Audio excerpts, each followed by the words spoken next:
You're listening to Midlife Side Quest, the Over the Hill Gaming Podcast. Here's your host, John Wall. It's Thursday, November 16th, and welcome to Midlife Side Quest, the Over the Hill video game podcast. Every week, I, John Wall, bring you the latest gaming impressions, industry news, and tales of a Gen X geek, delivered to you in 15 minutes to fit your busy life.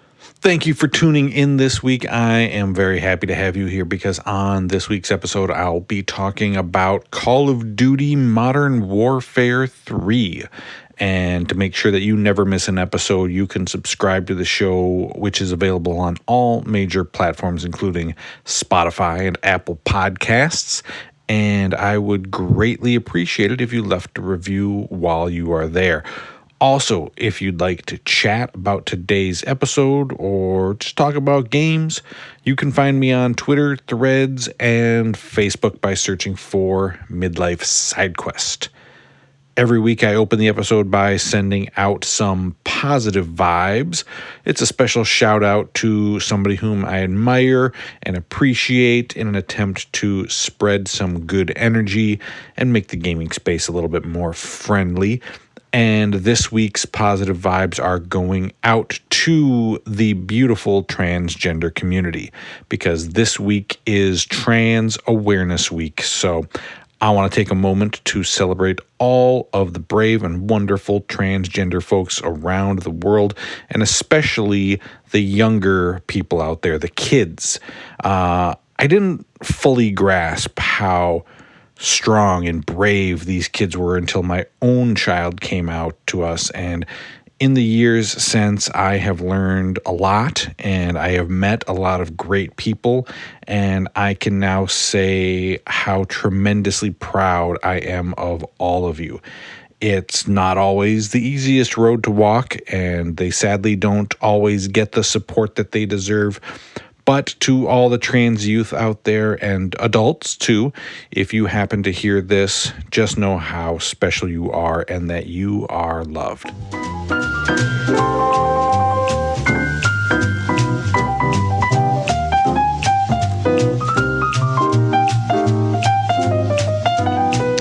We've all got that, that comfort food kind of entertainment that we love, even though we know it's, maybe not the highest quality thing in the world.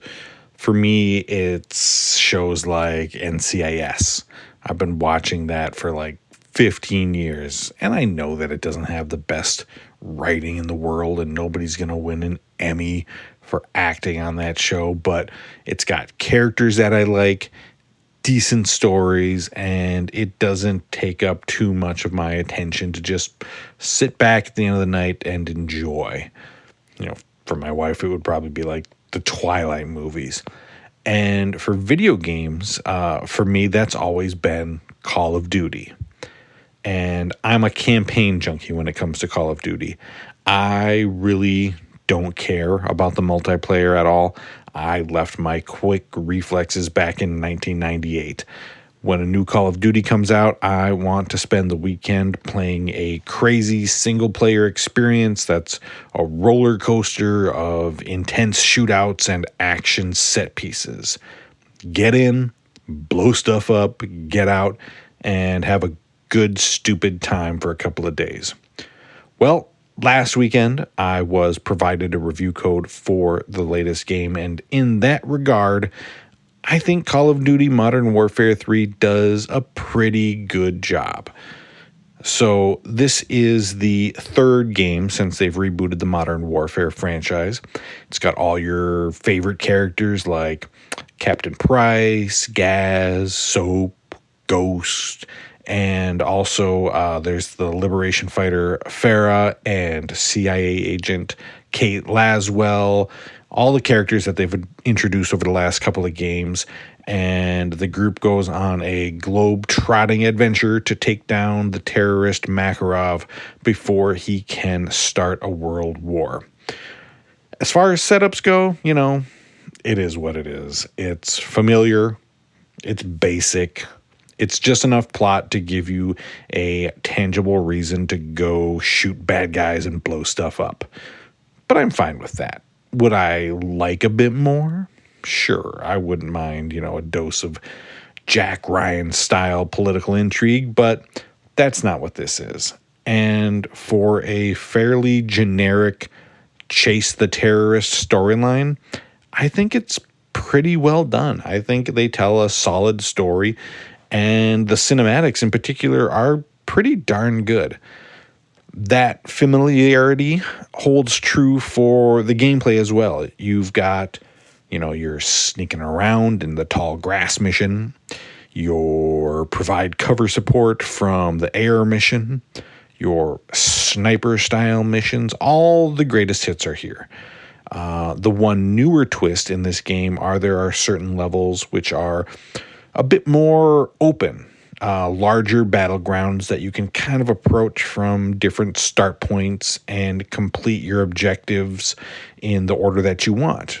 They almost feel a little bit like multiplayer maps with single player objectives throughout, but I was kind of okay with that. It felt a little different, than the normal, which is good.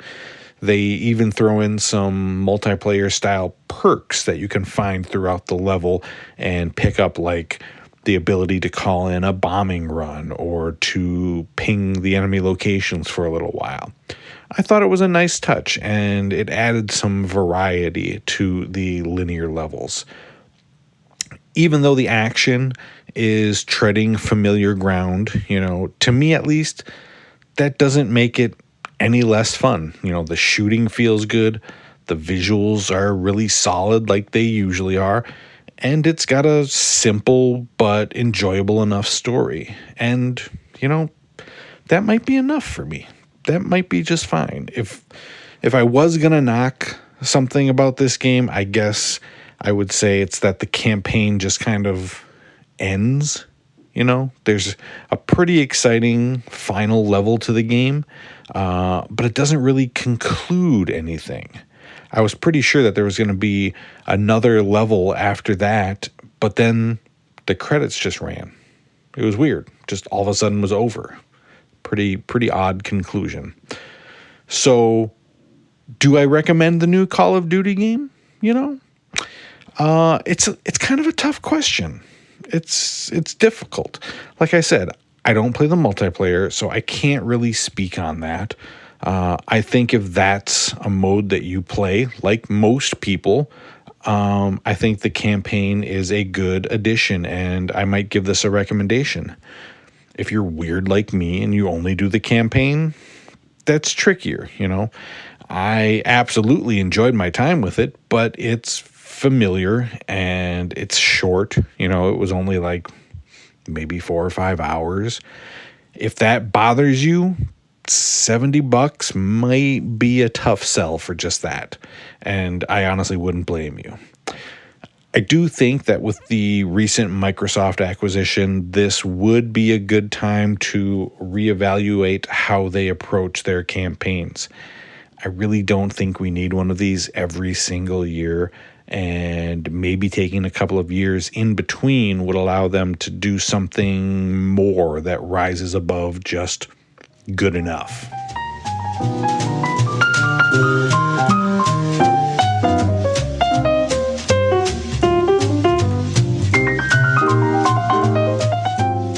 Finally, this week, I want to talk a little bit about the MCU, the Marvel Cinematic Universe. It's had a bit of bad press lately, with there being some reports about struggling and stalled productions, legal issues with one of its big stars, and some projects which have honestly failed to live up to the critical or financial success that the pre-Endgame films had. And yes, there have been, a few disappointing shows recently, like Secret Invasion and Wakanda Forever, but I think it's really premature to say that the MCU is on its deathbed, even if some of the critics really seem to have MCU or superhero fatigue. In fact, this past week saw the release of 2 really good. Probably some of the best things to come out of the MCU in quite a while.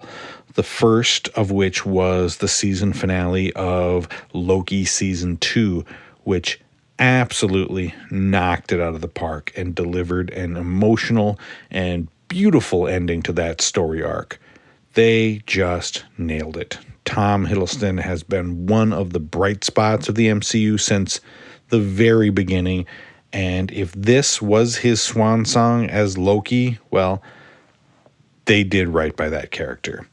Then there was the release of The Marvels, which serves as both a sequel to Captain Marvel as well as a follow-up to both WandaVision and Ms. Marvel, the shows from Disney+. And yes, I get how some people really don't like how interconnected all these things are and how, it really kind of helps to see most of them to get the most out of these stories, But I don't really have a problem with that personally. I'm fine. One season of a network show used to take up to 24 hours to watch. So having to watch a couple of movies and a couple of 6-episode series in a year, it isn't going to kill me. And The Marvels was an absolute blast. One of the most fun movies to come out of the MCU in recent years. It was a great time. All 3 leads were fantastic.